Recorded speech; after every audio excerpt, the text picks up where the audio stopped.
Bismillahirrahmanirrahim. Assalamu alaikum to all of you, dear students. How are you all? ठीक ठाक खैरियत से हैं?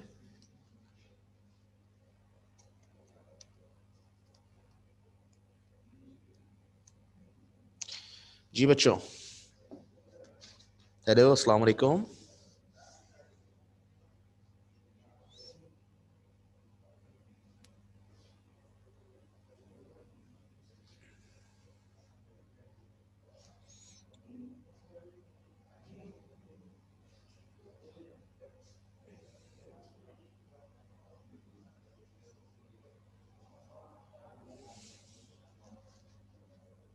ओके जी, तो क्या कर रहे थे लास्ट टाइम? हम जरा एक नज़र डालते हैं उस पर। चैप्टर नंबर 3 हमारा लॉगरिथम स्टार्ट हो चुका था और कुछ बेसिक बातें मैंने आपको बताई थी और हमने 3.2 के बहुत सारे क्वेश्चंस भी कर लिए थे। 11 तक क्वेश्चन कर लिए थे हमने, 11 तक कर लिए थे, ऐसा ही है? मुझे याद है ज़्यादा कर लिए थे, क्या ख्याल है? मेरे पास सेव नहीं है मेरे ख्याल में। जी, कहाँ तक किए थे रामीन? जी बेटा, 16 तक। देख के बताएं सब मुझे जल्दी से।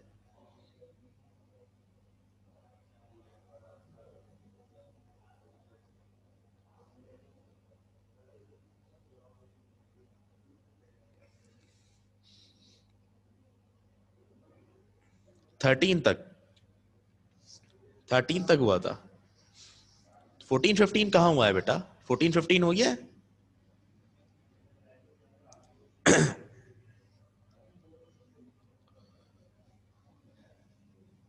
14 और 15 का बताएं मुझे।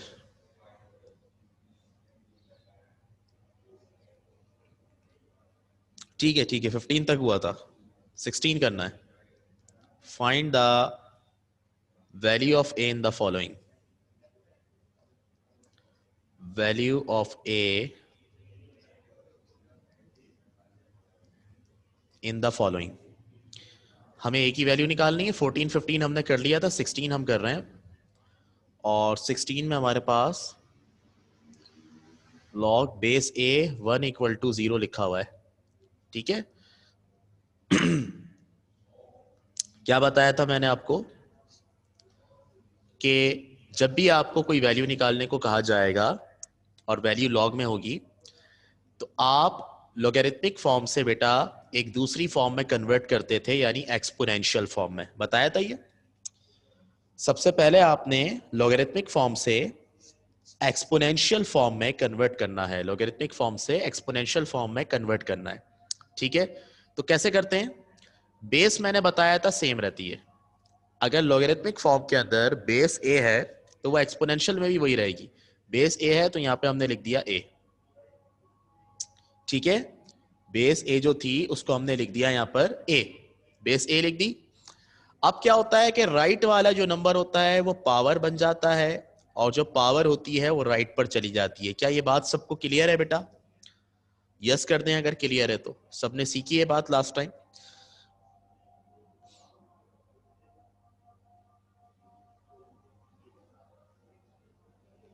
सही है बच्चों? तो अब इसमें मैंने आपको ये बताया था कि क्योंकि आपके पास ए बेस में आ रहा है, आपको ए की वैल्यू निकालनी थी और ए आ रहा था बेस में, तो हमने उसके लिए क्या किया था? हम पावर हटाते थे और दूसरी तरफ लगा देते थे। ऐसे ही होता था, ऐसे ही होता था। पावर हटाते थे, दूसरी तरफ लगा देते थे, दूसरी तरफ जाके पावर पलट जाती थी। ऐसा किया है ना हमने लास्ट टाइम, आप देख लें। 14 और 15 में मैंने आपको यह सिखाया है कि लेफ्ट हैंड साइड से आप जब पावर हटा के राइट हैंड साइड पर लगाएंगे तो पावर पलट जाएगी, पावर रेसिप्रोकल हो जाएगी। अब यहां पर तो जीरो है, जीरो का क्या रेसिप्रोकल करें? जीरो का रेसिप्रोकल थोड़ी होगा। तो अब जीरो वाला रूल सुन लो बेटा। एक रूल आप अपने पास लिखेंगे, पता नहीं मैंने पहले पढ़ाया आपको कि नहीं पढ़ाया, मैं इसको नेक्स्ट पेज पे लिखवा देता हूं या आप अपनी कॉपी के टॉप पे जरा नोट कर लो इसको, ये जिंदगी भर काम आने वाला है। रूल ये है, if the basis on both sides are same. If the bases on both sides are same, then their powers are equal. क्या मतलब? ऐसे 2 की पावर x लिखी हुई है, 2 की पावर 3 लिखी हुई है। बेटा दोनों तरफ बोथ साइड्स पर अगर बेसिस सेम होंगी, जैसा यहां पर सेम है, तो उनकी पावर्स एक दूसरे के बराबर हो जाएंगी। यहां पर देखो दोनों की बेसिस सेम है, 2 2 है, तो पावर्स एक दूसरे के बराबर हो जाएंगी। देन पावर्स एक दूसरे के बराबर होंगी, यानी x बराबर हो जाएगा किसके? 3 के बराबर हो जाएगा। क्लियर है बात? x किसके बराबर हो गया? 3 के बराबर। समझ आ रही है बात मैं कहना क्या चाह रहा हूं? रूल समझा रहा हूं आपको कि जब दोनों तरफ बेसिस सेम होंगी तो उनकी पावर्स को एक दूसरे के बराबर ले लेते हैं। ये पहला रूल है बेटा, समझ में आया? दूसरा रूल सुनो, if the powers on both sides, if the powers on both sides are same, then their bases are equal. अगर दोनों साइड्स पर पावर्स सेम होंगी तो बेसिस एक दूसरे के बराबर हो जाएंगी। अब पावर्स कैसे सेम होंगी जरा देखिएगा।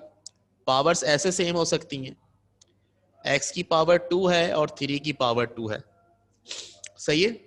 दोनों तरफ पावर सेम है बेटा, 2 2। देन क्या होगा? अगर दोनों तरफ पावर सेम है तो इनकी बेसिस एक दूसरे के बराबर हो जाएंगी, यानी x बराबर हो जाएगा 3 के। ये दो रूल्स आपको याद रखने हैं, जरा देख लें इसको और मुझे बता दें अगर इसमें कुछ समझ में नहीं आया तो। क्लियर हो गई ये बात? बेसिस वाली, पावर्स वाली। जी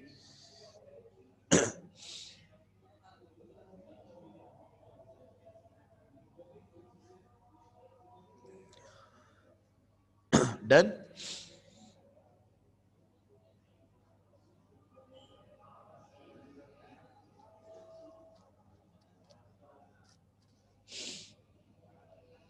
बेटा any confusion, any question regarding this? Simple सी बात है यहां पर कि अगर दोनों साइड्स पर बेसिस सेम होंगी तो उनकी पावर्स एक दूसरे के बराबर हो जाएंगी। दोनों तरफ बेसिस सेम है, बेस वो होती है जो नीचे होती है, दोनों तरफ बेसिस सेम है 2 2, तो उनकी पावर्स एक दूसरे के बराबर हो गई, यानी x 3 के बराबर हो जाएगा। ठीक है बेटा, सही है, डन? अब देखो यहां पर हमने a की वैल्यू निकालनी है और अब हम फंस गए यहां पर। फंस क्यों गए? क्योंकि पिछले जो दो पार्ट्स थे 14 और 15, वहां पर ऐसी पावर थी कि जिसको हम उधर लेकर जा सकते थे और उधर ले जाके उसको पलट सकते थे, रेसिप्रोकल कर सकते थे। लेकिन यहां जीरो आ गई है पावर। अब बेटा जीरो तो भाई जीरो होता है, वो कोई वैल्यू थोड़ी है, वो कोई नंबर थोड़ी है कि जिसको हम रेसिप्रोकल कर दें, है ना? तो इसको रेसिप्रोकल तो नहीं कर सकते हम। अब जब इसको रेसिप्रोकल नहीं कर सकते जनाब हम, तो इसके लिए कोई और तरीका होना चाहिए, है ना? अब जरा देखें, हमें a की वैल्यू निकालनी है। मुझे बताओ a कहां है, बेस में है या एक्सपोनेंट में है? a किस पोजीशन में लिखा हुआ है? बेस में है या एक्सपोनेंट में? बेस में है ना? तो अगर ये बेस में है तो हम कोशिश ये करेंगे कि दोनों तरफ एक्सपोनेंट सेम हो जाएं, दोनों तरफ पावर सेम हो जाएं। जब दोनों तरफ पावर सेम हो जाएंगी ना बेटा, जब दोनों तरफ पावर सेम हो जाएंगी तो बेसिस एक दूसरे के बराबर हो जाएंगी और a की कोई ना कोई वैल्यू आ जाएगी यहां से। ठीक है, तो अब भाई दोनों तरफ पावर्स कैसे सेम करें? यहां तो जीरो लिखा हुआ है, क्या इसके ऊपर जीरो लिख सकते हैं? तो मेरी बात सुनना और इसको याद रखना। जब मैं चैप्टर 2 पढ़ा रहा था सिंप्लीफिकेशन वाला, तो उसमें मैंने आपको एक बात बताई थी कि बेटा दुनिया के किसी भी नंबर की पावर जीरो हो, दुनिया के किसी भी नंबर की पावर जीरो हो, वो 1 के बराबर होता है। किसी भी चीज पर अगर पावर जीरो आ जाए तो वो किसके बराबर होगा? 1 के बराबर। आज बड़ी इंपॉर्टेंट चीजें डिस्कस हो रही हैं यहां पर, तो लिखना चाहें तो लिखते रहिएगा अपने पास। किसी भी नंबर की पावर जीरो किसके बराबर होता है?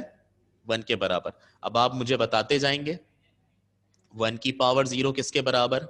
1 के बराबर। 2 की पावर 0 किसके बराबर? 1 के बराबर। 3 की पावर 0 किसके बराबर? 1 के बराबर। 4 की पावर 0 किसके बराबर? 1 के बराबर।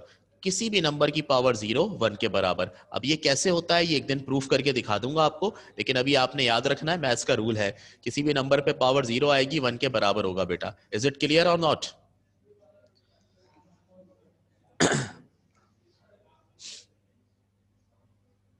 क्लियर है? ओके। अब मुझे बताओ ए की पावर 0 लिखा हुआ था, हमने क्या किया, ये जो 1 था 1 के ऊपर 0 लगा दिया मैंने। ओफो, कोई बहुत बड़ा गुनाह हो गया क्या? 1 लिखा हुआ था अच्छा खासा, अपने पास से 0 लगा दिया उसके ऊपर। इसको पढ़ो जरा, 1 की पावर 0 किसके बराबर होता है? 1 के बराबर। तो वही आ रहा है ना, कोई फर्क नहीं पड़ रहा इस पे। बोलो भाई, क्लियर है? अगर मैंने 1 पे 0 लगा दिया तो कोई फर्क पड़ा क्या? भाई 1 की पावर 0 1 के बराबर होता है। 1 की पावर 0 1 के बराबर होता है, तो इसके ऊपर 0 लगाने से क्या हुआ? 0 लगाने से फायदा हो गया एक मुझे। क्या फायदा हो गया, कौन बताएगा? वो फायदा ये हो गया कि दोनों तरफ पावर सेम हो गई। दोनों तरफ पावर सेम हो गई। तो मैं यहां लिखूंगा since powers on both sides are same. क्योंकि दोनों तरफ पावर सेम हो गई हैं, जब दोनों तरफ पावर सेम हो जाएं तो बेसिस एक दूसरे के बराबर हो जाती हैं। अभी हमने पढ़ा है रूल।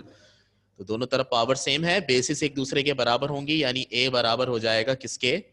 1 के। ठीक है, 1 आंसर आ गया हमारे पास।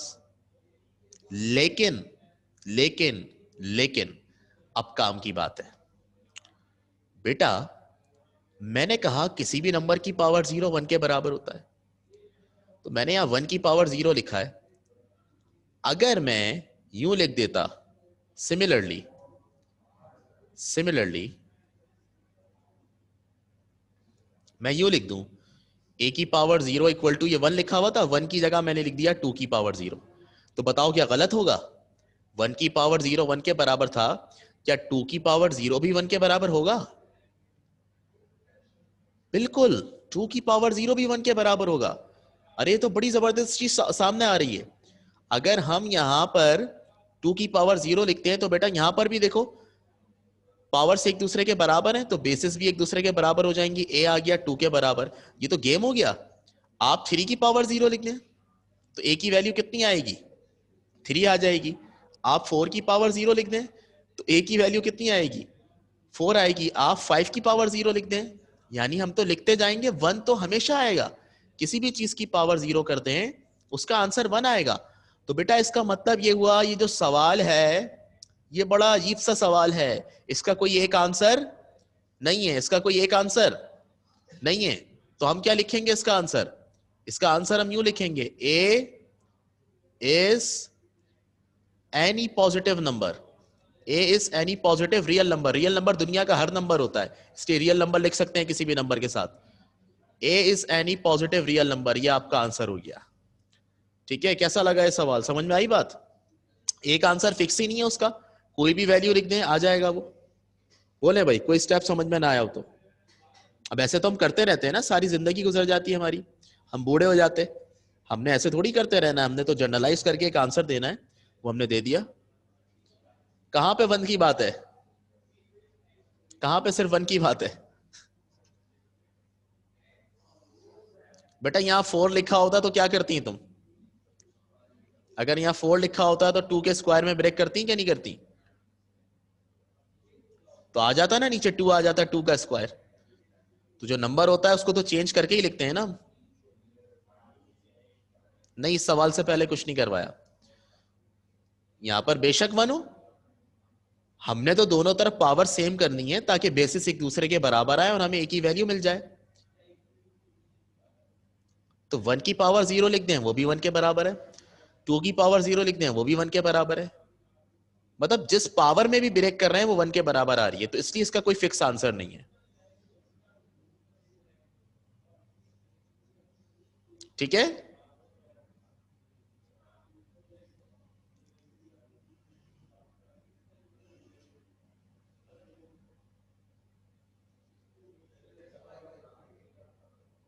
ओके, क्लियर है बात बेटा?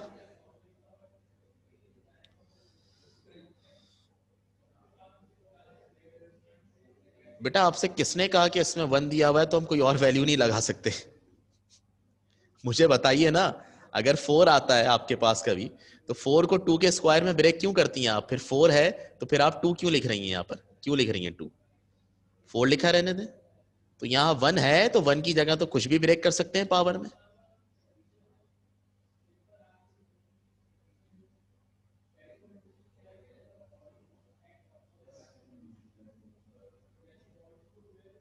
मेरा कहने का मतलब है, अगर कहीं पर आपके पास यूं लिखा हुआ आ जाए 25, तो 25 को आप ऐसे लिखते हैं ना 5 का स्क्वायर, तो फिर वहां आपने ये सवाल क्यों नहीं किया कि सर यहां सवाल में तो 25 है, आपने 5 क्यों लिख दिया?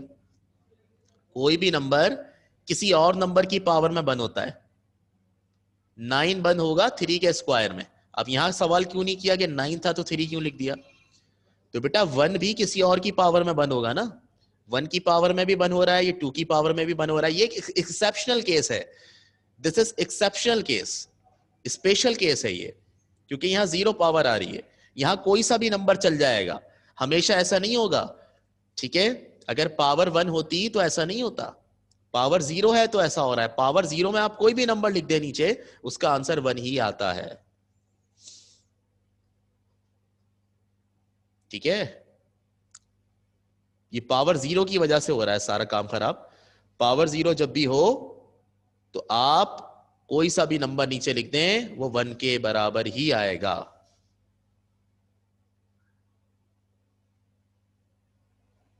अब बोले और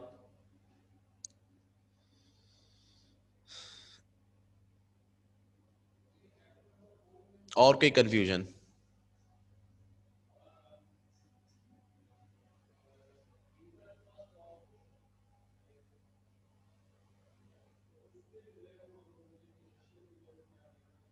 ठीक है, आगे बढ़े। जी रामीन समझ में आ गया। युसरा?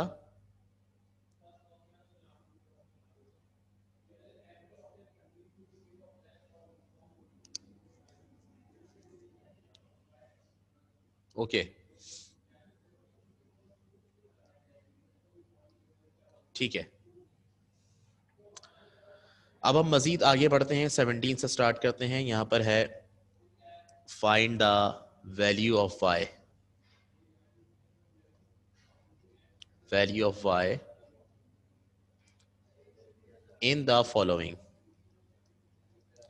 वाई की वैल्यू निकालनी है। और क्वेश्चन नंबर 17 हमारे पास क्या है? क्वेश्चन नंबर 17 देखते हैं। क्वेश्चन नंबर 17 में कह रहे हैं लॉग, और बेस की जगह लिखा हुआ है √5, और फिर है 25 इक्वल टू वाई। ठीक है, चलें अब देखें बेटा, इसमें मुझे बताएं क्या डिफरेंस है। आपने 11, 12, 13 क्वेश्चन किए, उसमें आपको x निकालना था और x पावर की जगह था। 14, 15, 16 क्वेश्चन में जो चीज निकालनी थी यानी a निकालना था, वो बेस की जगह था। 17, 18, 19 में y निकालना है, यानी जो निकालना है वो नंबर की जगह है। ये डिफरेंस आ गया इसमें।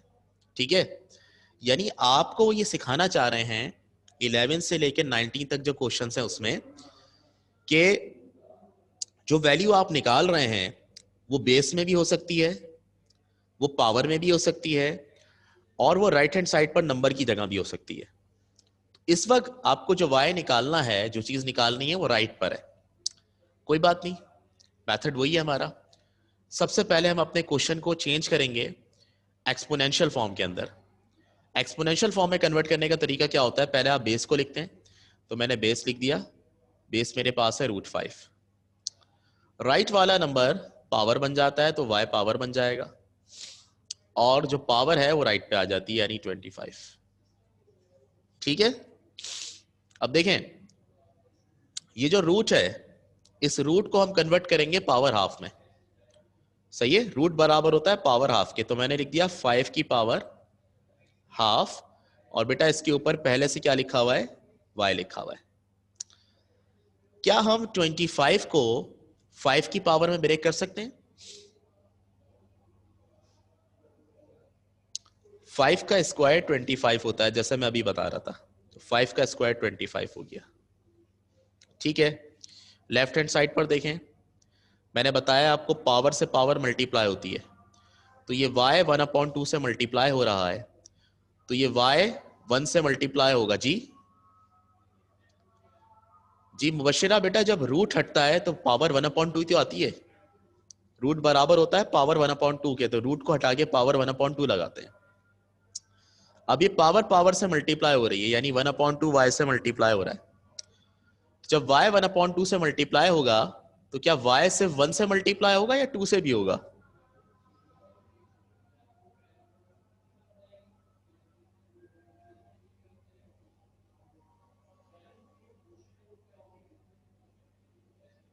y जो है सिर्फ 1 से मल्टीप्लाई होगा या 2 से भी होगा, ये मेरा सवाल है आप लोगों से। जी ओनली बाय 1। ठीक है, कोई भी नंबर जब फ्रैक्शन से मल्टीप्लाई होता है, नहीं बिल्कुल नहीं, अपना कॉन्सेप्ट ठीक कीजिए। युसरा जवेरिया, मैंने बार बार बताया क्लास में, ये एक फ्रैक्शन है 1/2, ये एक सिंगल नंबर से मल्टीप्लाई हो रही है। तो जब कोई, ये टेस्ट में भी आप लोगों ने बहुत मिस्टेक्स की हुई हैं, जब कोई फ्रैक्शन किसी नंबर से मल्टीप्लाई होती है तो वो नंबर सिर्फ ऊपर वाले से मल्टीप्लाई होता है, नीचे से नहीं होता, क्योंकि इसके नीचे है 1, कुछ नहीं है तो 1 है। ऊपर वाला ऊपर वाले से मल्टीप्लाई होता है, नीचे वाला नीचे वाले से, तो y 1 जा y होगा और अपॉन 2 1 जा 2 होगा, तो ये बन जाएगा y/2। इसके नीचे 1 है, तो कोई भी नंबर अगर सिंगल नंबर हो, वो फ्रैक्शन से मल्टीप्लाई हो रहा हो, तो सिर्फ ऊपर वाले से मल्टीप्लाई करते हैं। अब बात समझ में आ गई, याद रहेगी ये बात? तो क्या आ जाएगा पावर में? y/2 आ जाएगा, पावर में आ गया y/2, और राइट पर क्या है? 5 का स्क्वायर। हमें निकालना क्या है? क्या निकालना है हमें? y की वैल्यू, y पावर के अंदर है, हम यहां पर लिखेंगे, देखें दोनों तरफ बेसिस सेम आ चुकी हैं, तो अगर दोनों तरफ बोथ साइड्स पर बेसिस सेम हो तो उनकी पावर्स एक दूसरे के बराबर हो जाती हैं। ठीक है, तो हम यहां लिख रहे हैं since, sorry basis, since basis on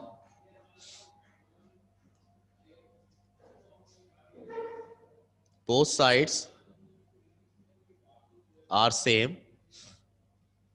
क्योंकि दोनों तरफ both sides पर बेसिस सेम है, अगर both sides पर बेसिस सेम हो तो पावर्स एक दूसरे के बराबर हो जाती हैं, तो y/2 2 के बराबर हो जाएगा, यानी y/2 बराबर हो जाएगा 2 के। ठीक है, क्या होगा जी?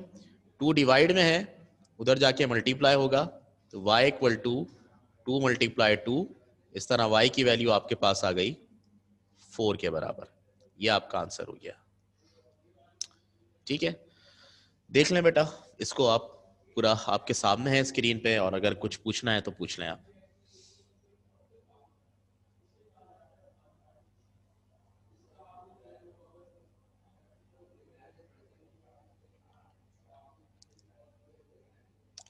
बेटा 2 कैसे कैंसिल हो सकता है? 2 जो है वो लेफ्ट हैंड साइड पर डिवाइड में है, राइट पे जाके मल्टीप्लाई हो गया, तो राइट पे जाके जब मल्टीप्लाई हुआ तो 2 2 जा 4 हो गया। y डिवाइडेड बाय 2 था, डिवाइड में था लेफ्ट पर, राइट पे जाके मल्टीप्लाई हुआ है, वो कैंसिल क्यों होगा? ठीक है हसन,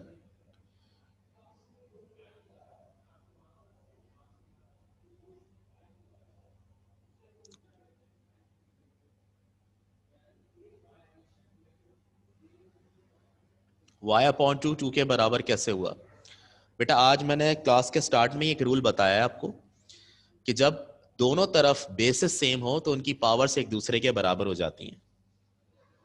दोनों तरफ बेसिस सेम है, लेफ्ट हैंड साइड पर देखें और राइट हैंड साइड पर देखें, बेसिस सेम है, नीचे जो नंबर लिखा होता है उसको बेस कहते हैं, तो दोनों तरफ बेसिस सेम है 5 5। अगर दोनों तरफ बेसिस सेम है तो इनकी पावर्स एक दूसरे के बराबर हो जाएंगी, यानी y/2 बराबर हो जाएगा 2 के। ये देखें, इस तरह हुआ ये। समझ में आई बात जवेरिया? मैंने लिखा भी है यहाँ पे, since basis on both sides are same.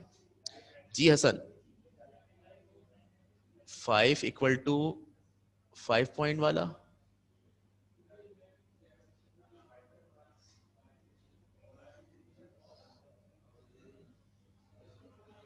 तो वो लास्ट तो अच्छा ठीक है, समझ में आ गया।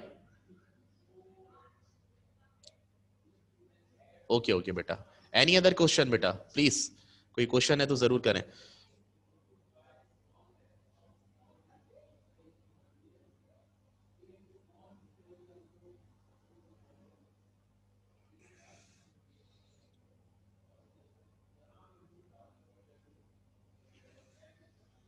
नो? चले मैं एक और क्वेश्चन करवाता हूं आपको, फिर और समझ में आएगी आपको बात। चले क्वेश्चन नंबर 18, यही है, इसमें भी वाई निकालना है। और इसमें कुछ यूं है, लॉग बेस 10 है और 100 इक्वल टू वाई। सोल्यूशन,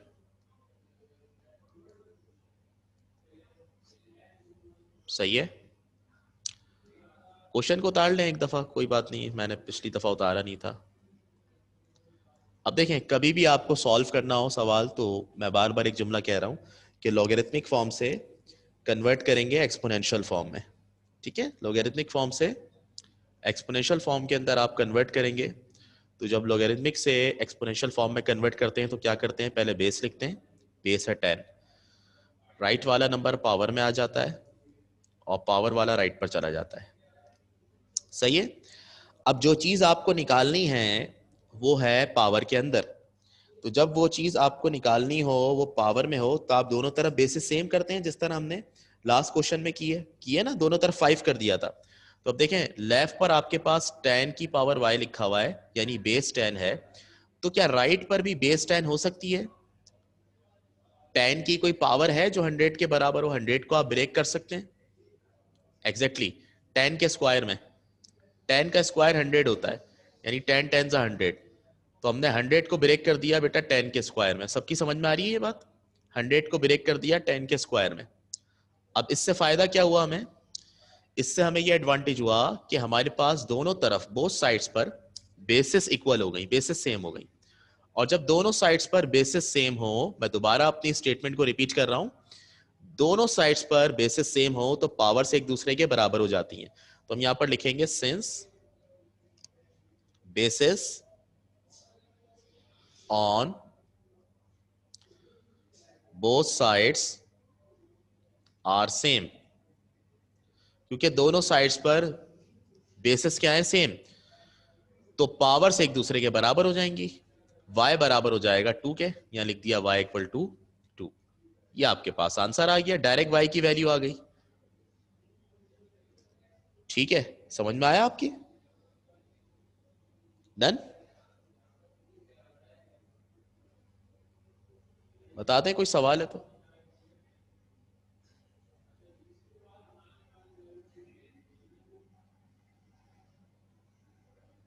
बोले बेटा, एनी क्वेश्चन?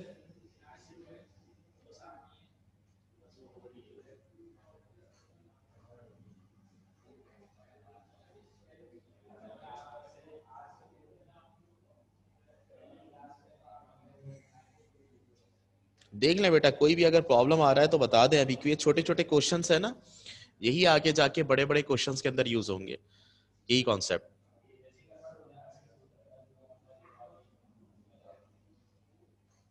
ठीक है,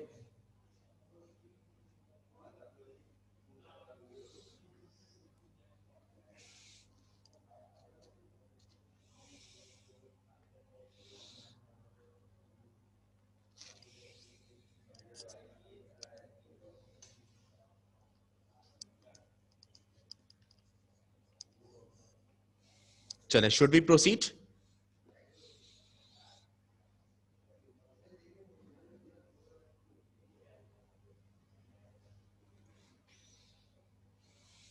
ओके, 19 19 पे आते हैं।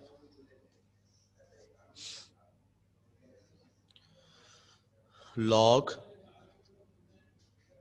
55 और फिर 55 इक्वल टू वाई। सॉल्यूशन देख लें इसको दोबारा से एक और। मैंने एक क्वेश्चन उतारा, लॉग 55 55 इक्वल टू वाई। अब देखें बेटा, यहां पर आपके पास जो बेस है, हम बेस को पहले लिखेंगे, यानी 55, सही है। और आपको पता है जो राइट पे नंबर होता है वो पावर में आ जाता है, तो ये पावर में आ गया और पावर वाला राइट पर चला गया, ठीक है। अब मुझे बताएं क्या दोनों तरफ बेसिस सेम है ऑलरेडी? क्या दोनों तरफ बेसिस सेम है? ठीक है, तो हम यहां पर वही सेंटेंस लिखेंगे, since basis on both sides are same, क्योंकि दोनों साइड्स पर बेसिस सेम है तो पावर से एक दूसरे के बराबर हो जाएंगी। अब यहां पर लेफ्ट पर जो पावर है, लेफ्ट पर पावर y है और राइट पर पावर क्या है? देखें 55 की पावर कुछ नहीं है तो क्या है? 1 है, ठीक है। तो y बराबर हो जाएगा किसके? 1 के। ये देखें y बराबर हो गया 1 के, ये आंसर हो गया। क्लियर है बात?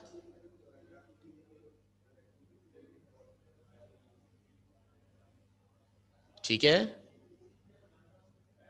तो अब आपने देखें लोगैरिथम में, लोगैरिथम की फॉर्म में अगर आपको कोई भी क्वेश्चन दिया जाता है और आपसे कहा जाता है कि आप वैल्यू निकालें किसी वेरिएबल की, तो आप हर कंडीशन में निकाल सकते हैं, चाहे वो वेरिएबल बेस की फॉर्म में दिया हुआ हो, चाहे वो नंबर की जगह लिखा हुआ हो, चाहे वो एक्सपोनेंट में लिखा हुआ हो, ठीक है।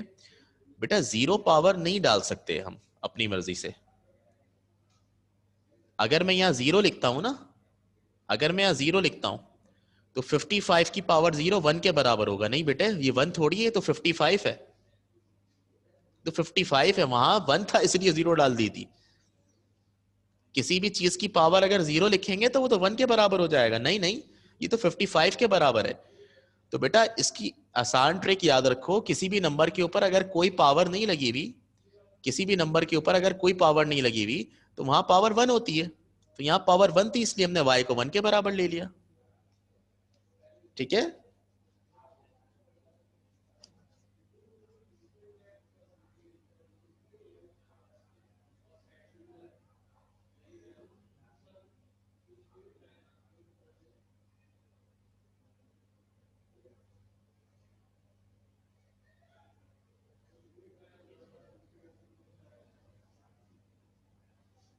डन बेटा, आगे बढ़े।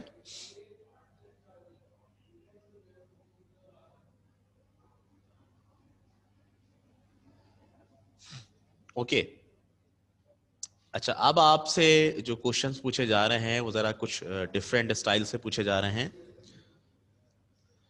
फाइंड द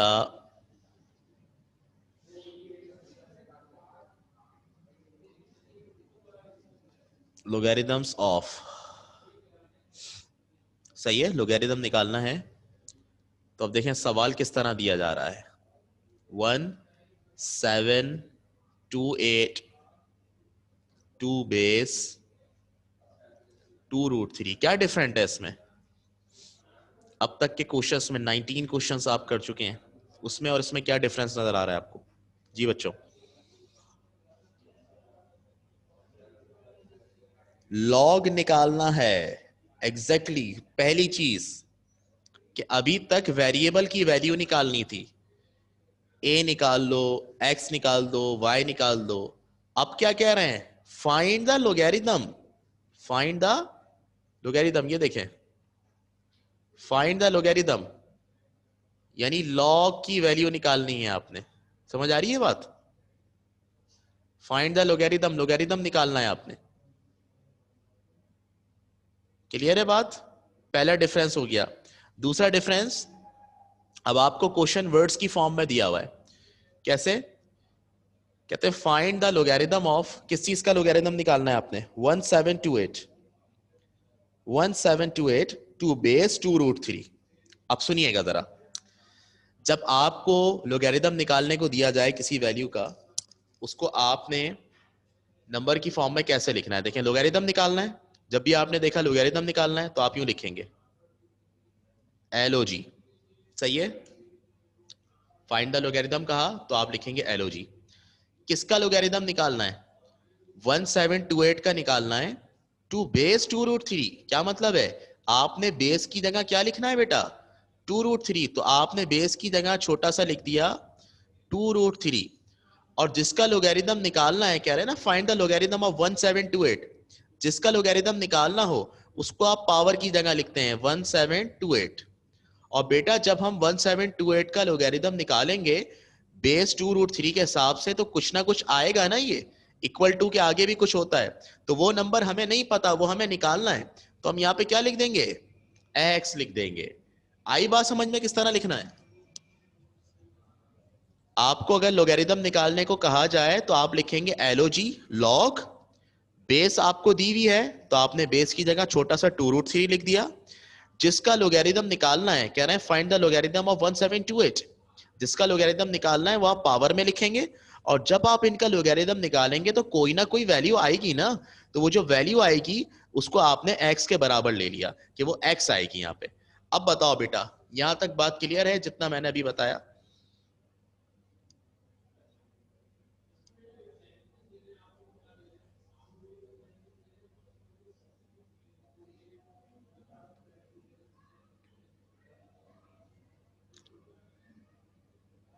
सबको आ गया लिखना यहां तक?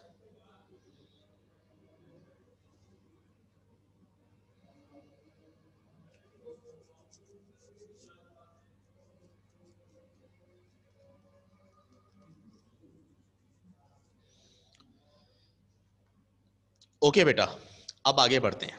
अब देखो यहां से सवाल बिल्कुल वैसे ही है। हमने देखो लोगैरिथम निकालने का मतलब यह है कि वो जो अननोन वेरिएबल है उसकी वैल्यू निकालनी है एक्चुअली, ठीक है। अच्छा अब देखें यहां पर लेफ्ट हैंड साइड पर लिखा हुआ है लॉग, तो अब इसको इसी तरह चेंज करेंगे। लोगैरिथमिक फॉर्म को पहले आप कन्वर्ट करेंगे एक्सपोनेंशियल फॉर्म में। तो एक्सपोनेंशियल फॉर्म में कन्वर्ट करने के लिए आप सबसे पहले बेस लिखते हैं। आपके पास बेस क्या है इसमें? 2√3। तो मैंने यहां लिख दिया 2√3, बेस की जगह 2√3 लिख दिया। राइट वाला जो नंबर होता है वो पावर बन जाता है, तो हमने यहां लिख दिया पावर x। और जो पावर में नंबर होता है वो राइट पे चला जाता है 1728। इतनी बात तो सबको पता है बेटा, ठीक है। अब देखिए मैं मजीद क्या करने वाला हूं। 2 ऐसे ही रहेगा, 2 ऐसे ही रहा, उसके साथ √3 मल्टीप्लाई में लिखा हुआ है बेटा, ठीक है। तो √3 की पावर चेंज कर रहा हूं मैं, यानी आपको पता है कि रूट हट के पावर हाफ लगती है, तो मैं क्या कर रहा हूं, रूट हटा के इसके ऊपर पावर हाफ लगा रहा हूं, सही है। और इसके ऊपर बाहर पावर लगी हुई है x, बाहर पावर क्या लगी हुई है? x लगी हुई है, ठीक है। और राइट पर क्या है? राइट पर है 1728, 1728, ठीक है। अब ये जो x है बेटा, ये पावर खुलेगी तो दोनों पे आएगी, 2 पर भी आएगी और 3 की पावर हाफ पे भी आएगी। तो जब ये 2 पर आएगी तो ये हो जाएगा 2 की पावर x, और जब ये x 1/2 से मल्टीप्लाई होगा तो ये हो जाएगा 3 की पावर x/2, और राइट पर मौजूद है 1728, सही है। अब बेटा एक मसला हो गया, पता है क्या मसला है वो? पूछो क्या मसला हो गया?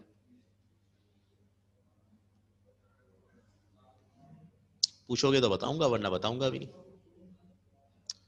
मसला ये है कि लेफ्ट हैंड साइड पर हमारे पास बेस में 2 और 3 आ रहा है। लेफ्ट हैंड साइड पर बेस में 2 और 3 आ रहा है, और राइट पर 1728 आ रहा है। अब हमारे पास जो वैल्यू हमें निकालनी है वो है x। x निकालना है ना, ऊपर x लिखा हुआ है।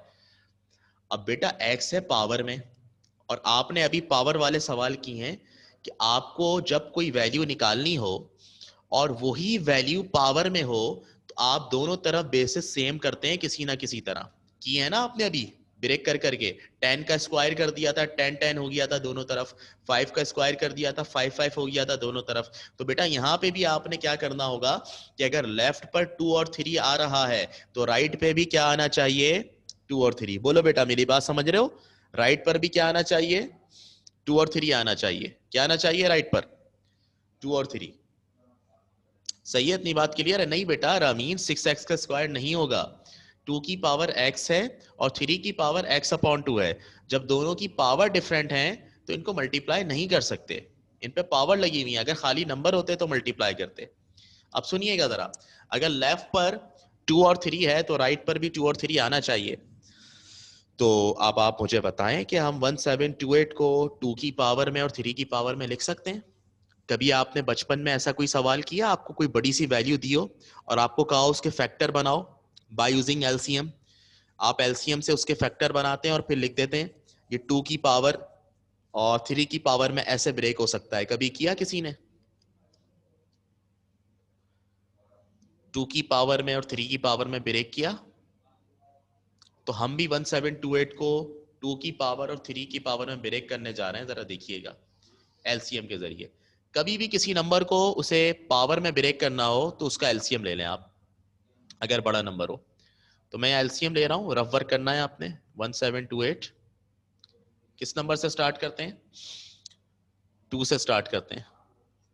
2 8 जा 16, 1 बचा, 1 और 2 12, 2 6 जा 12, 2 4 जा 8, 2 4 जा 8, 2 3 जा 6, 2 2 जा 4, 2 2 जा 4, 2 1 जा 2, 1 बचा, 1 और 2 12, 2 6 जा 12, 2 को 108 से करेंगे,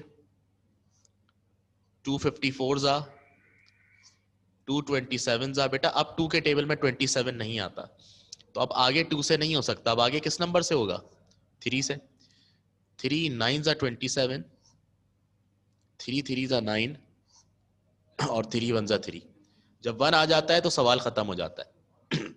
अब मुझे बताएं जरा, 1728 को हमने फैक्टर में ब्रेक किया है, लेफ्ट हैंड साइड तो ऐसी रहेगी 2 की पावर x और 3 की पावर x अपॉन 2। मुझे बताएं 1728 की जगह अब हम ये लिख सकते हैं इनके फैक्टर? फैक्टर लिखने का तरीका क्या होता है? 2 कितनी मरतबा आ रहा है? 1 2 3 4 5 6, 2 आ रहा है 6 टाइम्स, तो हम लिखेंगे 2 की पावर 6, ऐसे लिखते हैं ना। जब आपके पास फैक्टर्स आ जाएं तो आप फैक्टर्स को पावर की फॉर्म में लिख देते हैं। कितने 2 आ रहे हैं? 1 2 3 4 5 6, 6 2 आ रहे हैं तो आप लिख देंगे 2 की पावर 6, ठीक है, डॉट यानी मल्टीप्लाई। 3 कितने आ रहे हैं आपके पास? 3 3 आ रहे हैं तो आप लिख देंगे 3 की पावर 3, सही है। अब आप देखें, आपके पास लेफ्ट हैंड साइड और राइट हैंड साइड दोनों साइड्स पर जो बेसिस हैं वो सेम हो गई क्या? यस बच्चों, बताओ यहां तक बात समझ में आई? ऐसा हमने क्यों किया? हमने एलसीएम क्यों लिया? हमने एलसीएम इसलिए लिया ताकि हमारे पास दोनों तरफ बेसिस सेम हो जाए। अगर यहां तक किसी को थोड़ी सी प्रॉब्लम है किसी स्टेप के अंदर तो मुझे बता दें प्लीज, फिर मैं आगे करूंगा।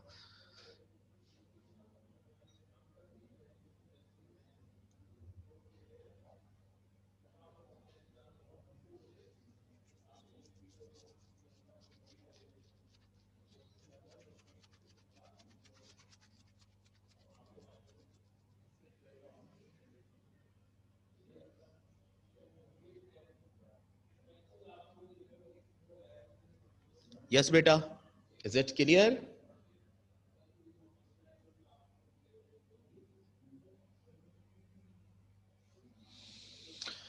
Yes tell me.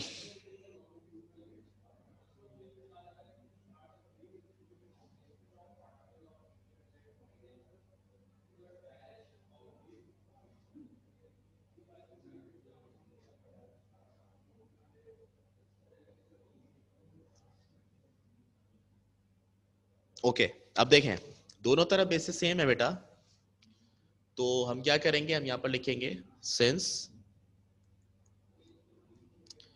Basis on both sides are same. क्योंकि दोनों साइड्स पर बेसिस सेम हैं तो पावर्स एक दूसरे के बराबर हो जाएंगी। अब आप देखें जरा, यहां पर दो बेसिस हैं 2 और 3, आपकी मर्जी है, आपकी मर्जी है, आपके पास चॉइस है। जब सवाल में दो बेसिस आ जाएं दोनों तरफ, ठीक है, दो बेसिस आ जाएं तो आप किसी एक को लेकर वैल्यू निकाल सकते हैं, कोई इशू नहीं है, ठीक है। तो अब देखें दोनों तरफ 2 2 है, 2 2 बेसिस सेम है, पावर्स एक दूसरे के बराबर हो जाएंगी, x बराबर हो जाएगा 6 के, ठीक है। तो देखें x बराबर हो गया 6 के। आ रही है बात समझ में? ये मैंने x की वैल्यू 6 कहां से निकाली? ये दोनों बेसिस 2 को देखकर निकाली। दोनों बेसिस 2 को देखकर निकाली। क्लियर है? ठीक है, दोनों तरफ बेसिस सेम थी तो पावर्स एक दूसरे के बराबर हो गई। और यही काम हम दूसरे से भी कर सकते हैं, और 3 वाले से भी कर सकते हैं। 3 की बेसिस भी सेम है, तो इनकी पावर्स एक दूसरे के बराबर ले लें। x अपॉन 2 को बराबर ले लें 3 के। तो देखें, अगर हम x अपॉन 2 को बराबर लेते हैं 3 के, तो क्या होगा? 2 डिवाइड में उधर आके multiply, 3 multiply 2, x equal to 3 2 क्या हो जाएगा? 6। सही है? तो आप 2 वाली बेस को बराबर लें या 3 वाली बेस को बराबर लें, आंसर सेम आएगा। जब एक ही सवाल में 2 बेसेस सेम हो तो आप किसी एक को बराबर लेकर काम कर सकते हैं। बताइए, कोई क्वेश्चन यहां तक?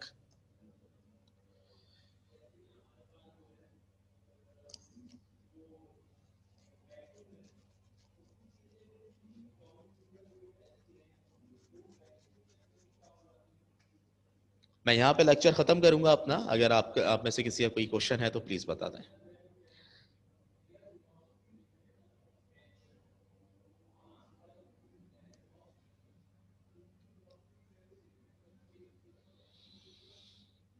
जी बेटा,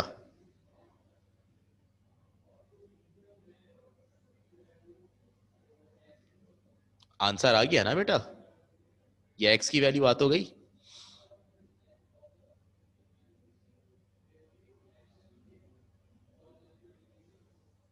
देख लें यहां से, इस तरह था।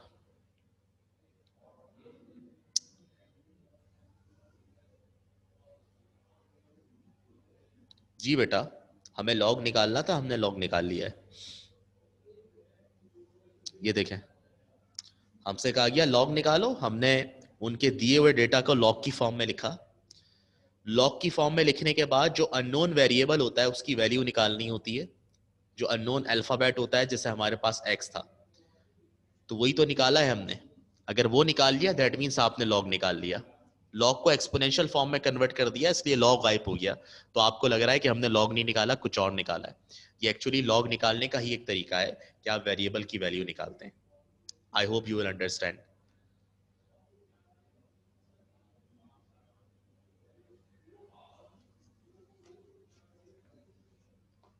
ठीक है बच्चों,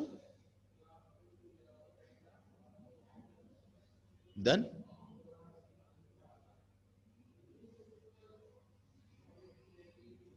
एनी अदर क्वेश्चन?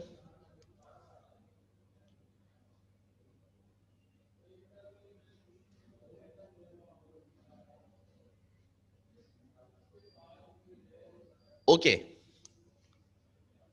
इंशाल्लाह will meet you tomorrow. Thank you very much. अपना ख्याल रखिएगा। Take care yourself. अल्लाह हाफिज।